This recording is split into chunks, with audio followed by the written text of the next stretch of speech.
to stay in France, and we are going to be playing you a selection from the world's most popular opera, Georges Bizet's Carmen.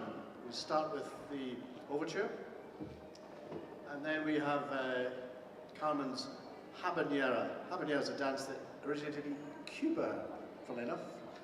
It's named after Havana. And the femme fatale in this case will be Mr. Donald Clist. And then we have the third movement is going to be the Aragonese, which is the prelude to Act 4 in the opera. We conclude with the Toreador song, and the testosterone-packed bullfighter will be portrayed by Mr. Roger Cutts. The Carmen Suite by Bizet.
Tonight's opera, Manolesco, was the third opera in Puccini's canon, if you like. It was his first great success that set him on the road to writing Bohème, Butterfly, Tosca, Turandot, etc. And he said in an interview in a newspaper, close to the end of his life, about his reasons for composing music. And he said that God had told him to become a composer, but God tapped him on the shoulder and said, you must only write for the theatre. And by and large, apart from some juvenilia and appropriately rather a messa di gloria, that's what Puccini did basically, just wrote operas for the theatre. Apart from this next piece, a friend of his, Amedeo d'Aosta, died very suddenly, and Puccini wrote this piece, originally for strings, in a single evening. It's called Chrysanthemum, and chrysanthemums are the Italian flower of mourning. So it's a very poignant piece for his departing friend. But Puccini, being Puccini, of course, was loath to let go of a good tune. So he incorporated this number in Act 3 and in Act 4 of Manolesco tonight. So if you encounter it this evening, you'll know where you heard it first. So this is an arrangement by the Latvian Wagner tuba player Emma Cage, and it's Chrysanthemum by Puccini.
when I was doing my research for this concert, what I was going to say, because I don't just make this up, I was taken aback rather that the next tune is not actually Scottish. It's American.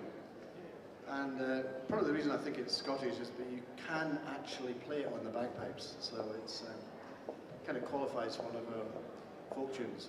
Anyway, this is the American gospel tune, Amazing Grace. It's given the full treatment by the arranger Luther Henderson, and here to play it is the fabulous crystal trumpet of Welsh National Opera. Love that fiver now. Dean Wright.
Things about playing second trumpet in a piece of that is looking as if you could do that as well. Yes, anyway, We're going to wrap up now because we're going to go and do the show in a minute, but we're going to finish off with some Verdi. You've been a marvellous audience. Don't forget Chuck's about it there. We won't be zooting off straight away, so feel free to come up and ask us any questions about opera or brass music or Scotland's chances of beating Wales. Slimmer than Kate Moss, I think. Yeah. So, anyway, now is your chance to sing with Welsh National Opera, because we're going to do the Brindisi from La Traviata. That's the name of the show, isn't it? Brindisi from La Traviata. So when you get to the third verse, you can just go la la la la. That is the words, isn't it? Yeah, it is, yeah. It's often done that way. So, here we go. Brindisi from La Traviata. Thank you very much.